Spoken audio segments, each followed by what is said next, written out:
اعوذ باللہ من الشیطان الرجیم بسم اللہ الرحمن الرحیم اللہم صل علی سیدنا و مولانا محمد وعلی آل سیدنا و مولانا محمد وبارک وسلم ثم صل علیہ۔ آج کا بیان جو ہے وہ سیدنا حضرت سلیمان علیہ السلام کے تمام مخلوقات جو اللہ رب العزت کی ہیں ان کی ضیافت کا ہے، یعنی ان کے لیے کھانا تیار کرنے کے متعلق ہے۔ حضرت وہب ابن منبہ رحمۃ اللہ علیہ سے روایت ہے کہ جب حضرت سلیمان علیہ السلام کو اللہ رب العزت نے مشرق اور مغرب اور سارے جہان کی سلطنت عطا فرمائی تو انہوں نے اللہ رب العزت سے عرض کی کہ یا اللہ، مجھے یہ آرزو ہے کہ ایک دن تیری ساری مخلوق کی میں دعوت کروں، چاہے وہ خشکی پر رہتی ہو یا تری میں، انسان ہو یا جنات ہوں، وحشی جانور ہوں یا پرندے ہوں، یہاں تک کہ چیونٹی اور مکھی، کیڑے اور مکوڑے اور غلظ جتنے بھی ذی روح ہیں سب کی میں ضیافت کروں۔ ایک بات ذہن میں رکھیں کہ دنیا کے اندر 4 ایسے بادشاہ گزرے ہیں جنہیں اللہ رب العزت نے ساری دنیا کی بادشاہت عطا فرمائی ہے۔ ان میں سے 2 مسلمان اور 2 کافر۔ مسلمانوں میں سیدنا حضرت سلیمان علیہ السلام اور حضرت ذوالقرنین رحمۃ اللہ تعالی علیہ، اور کافروں میں نمرود اور بخت نصر۔ یہ 4 بادشاہ ایسے گزرے ہیں جنہوں نے پوری دنیا پر حکمرانی کی ہے۔ بہرحال غیب سے آواز آئی، اللہ رب العزت نے ارشاد فرمایا کہ اے سلیمان، میں سب کی روزی پہنچانے والا ہوں، میری موجودات مخلوقات بے انتہا ہیں، اس لیے سب کو تم نہیں کھلا سکتے۔ یہ سن کر حضرت سلیمان علیہ السلام نے عرض کی کہ یا اللہ، تو نے مجھ کو بہت نعمتیں عطا فرمائی ہیں، تیری عنایت سے بہت سی نعمتیں ہیں، سب کچھ تیری عنایت ہے، اگر تیرا حکم ہو تو میں سب کے کھانے کا بندوبست کر لوں۔ اللہ رب العزت نے ارشاد فرمایا کہ اے سلیمان، پھر دریا کے کنارے پر ایک مکان نہایت عالی شان بنواؤ اور اس کو اتنا کشادہ رکھو کہ تاکہ جس مخلوق کو بھی دعوت دو اس میں آسانی سے آ سکے۔ چنانچہ اس مکان کی تیاری میں تقریباً 1 سال اور 8 مہینے جو ہیں وہ صرف ہو گئے، اور مشرق اور مغرب سارے جہان سے اس بڑے مکان کے میدان میں کھانے پینے کا سامان اور اسباب جو ہیں وہ مہیا کیے گئے، اور بہت کثیر تعداد میں بڑی بڑی دیگیں جو ہیں وہ تیار کی گئیں جو بڑے تالاب کی مثل ہوتی تھیں۔ اس کے متعلق خود اللہ رب العزت نے قرآن مقدس میں بھی ارشاد فرمایا ہے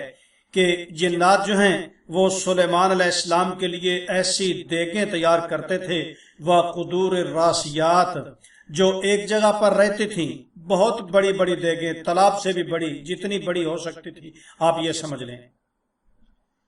اللہ اکبر۔ کہ ایک حوالے سے یعنی روایت سے یہ بھی معلوم ہوتا ہے کہ اس دعوت کے لیے اس وقت 22,000 گائیں جو ہیں وہ ذبح ہوئی تھیں، اور باقی اشیاء جو ہیں ضیافت کو اسی پر قیاس کر لینا چاہیے کہ اور اس میں کیا کیا چیزیں جو ہیں وہ خرچ ہوئی ہوں گی۔ جامع التاریخ میں یہ بات لکھی ہے کہ چنانچہ جب کھانا تیار ہو گیا، تمام جنات اور انسان اور حیوان سب کو اس بڑے وسیع میدان میں بٹھا دیا گیا، اور پھر حکم ہوا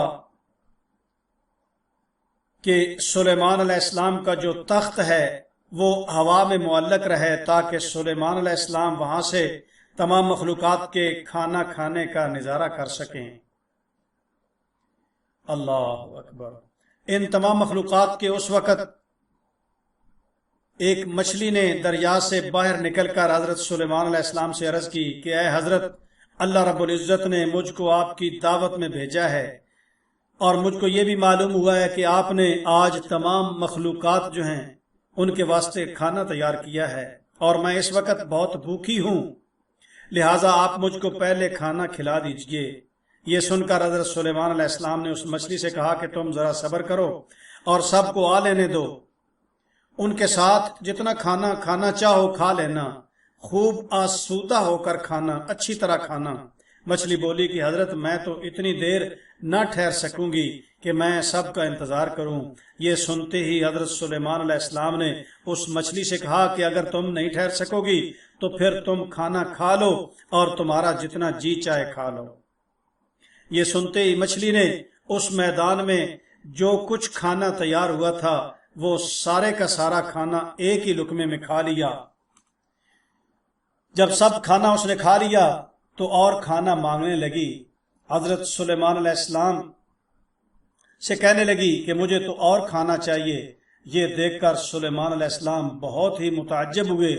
اور اس سے کہا کہ اے مچھلی، میں نے تو تمام مخلوقات کے واسطے یہ کھانا تیار کیا تھا، تو سب کھا گئی اور تیرا اس سے ابھی تک پیٹ بھی نہیں بھرا اور پھر تو اور بھی مانگ رہی ہے۔ تو مچھلی نے عرض کی کہ اے حضرت، ہر روز اللہ رب العزت مجھے اتنے 3 لقمے عطا فرماتے ہیں، تب میرا جا کر پیٹ بھرتا ہے، اور جب تم نے تیار کیا ہے وہ تو میرا ایک ہی لقمہ بنا ہے، اس کے علاوہ مجھے ابھی 2 لقمے اور بھی درکار ہیں، تب کہیں جا کر میرا پیٹ بھرے گا، اور میں تو آج آپ کی مہمانی میں بھوکی ہی رہوں گی۔ اگر تم اسی طرح اور لوگوں کو کھانا دے نہ سکو گے تو آپ نے ناحق لوگوں کو بلوایا اور لوگ آپ سے شاکی ہو کر واپس جائیں گے۔ حضرت سلیمان علیہ السلام مچھلی کی یہ باتیں سن کر حیرت زدہ ہو گئے اور ان پر مدہوشی طاری ہو گئی۔ جب تھوڑی دیر بعد ہوش آیا تو اللہ رب العزت کے ہاں سربس سجود ہوئے اور مناجات میں رونے لگے اور اللہ رب العزت سے عرض کی کہ یا اللہ، مجھ سے بڑی بھول ہو گئی، مجھ سے بڑی نادانی ہو گئی، میں اس بات سے ہمیشہ کے لیے توبہ کرتا ہوں، بس روزی دینے والی صرف تیری ذات ہے، سارے جہان کو تو ہی روزی دینے والا ہے، میں بڑا نادان اور مسکین ہوں، تو ہی دانا اور توانا ہے۔ ایک روایت سے یہ بات چلتا ہے کہ اس دن تمام مخلوق جو دعوت میں آئی تھی وہ بھوکی رہ گئی، اور ایک دوسری روایت سے یہ بھی معلوم ہوتا ہے کہ وہ مچھلی بہت ہی بڑی مچھلی تھی، گویا جس پر اللہ رب العزت نے ساری زمینیں جو ہیں اس مچھلی نے اٹھا رکھی ہیں۔ بہرحال یہ ایسی باتیں ہیں جو انسان کے بس کے سے باہر ہیں۔ اللہ رب العزت ہی ہر انسان کو، ہر جانور اور ہر جاندار کو روزی دینے والے ہیں، جیسے قرآن مقدس نے ارشاد فرمایا وَمَا مِن دَابَّةٍ فِي الْأَرْضِ إِلَّا عَلَى اللَّهِ رِزْقُهَا، کہ جو بھی زمین کے اندر جانور، زندہ انسان، حیوان، دریاؤں میں مچھلیاں، جو بھی کوئی جانور ہیں زمین کے اندر، ان سب کی روزی اللہ رب العزت کے ذمے ہے، اور اللہ رب العزت سب کو خوب جانتے ہیں۔ بہرحال بعض علماء نے فرمایا کہ وہ کوئی دریائی جانور تھا جسے اللہ رب العزت نے حضرت سلیمان علیہ السلام کے لیے بھیجا تھا۔ بہرحال بات یہ ہے کہ اللہ رب العزت نے یہ دکھانا تھا کہ یہ انسان کے بس کی بات نہیں۔ رزق اللہ رب العزت ہر انسان کے گھر جو اس کا مقدر ہے، جہاں بھی انسان ہے اس کو پہنچاتا ہے، جیسے فرمایا کہ وَيَعْلَمُ مُسْتَقَرَّهَا وَمُسْتَوْدَعَهَا، اللہ رب العزت اس کے عارضی ٹھکانے کو بھی اور مستقل ٹھکانے کو بھی جانتے ہیں، اور اس بندے کا رزق اس کے پاس پہنچاتا ہے۔ تو رزق دینے والی اللہ کی ذات ہے، اسی پر انسان کو یقین رکھنا چاہیے۔ تو یہ وہ واقعہ تھا بڑا عجیب کہ حضرت سلیمان علیہ السلام نے تمام مخلوقات کی ضیافت کی، اور ایک ہی دریائی جانور یعنی مچھلی یا کوئی اور جو بھی جانور تھا، اس نے ایک ہی لقمے میں وہ ساری چیزیں جو تیار کی گئی تھیں اتنے عرصے میں، ساری کی ساری ایک ہی لقمے میں ختم کر دی۔ سلیمان علیہ السلام بھی حیران رہ گئے اور آئندہ کے لیے توبہ کی کہ یا اللہ، ایسی کبھی جستجو یا آرزو دل میں نہیں کروں گا۔ دعا ہے اللہ رب العزت ایسے واقعات کو سمجھنے اور نیک راستے پر چلنے کی توفیق عطا فرمائیں۔ حسبنا اللہ و نعم الوکیل، علی اللہ توکلنا۔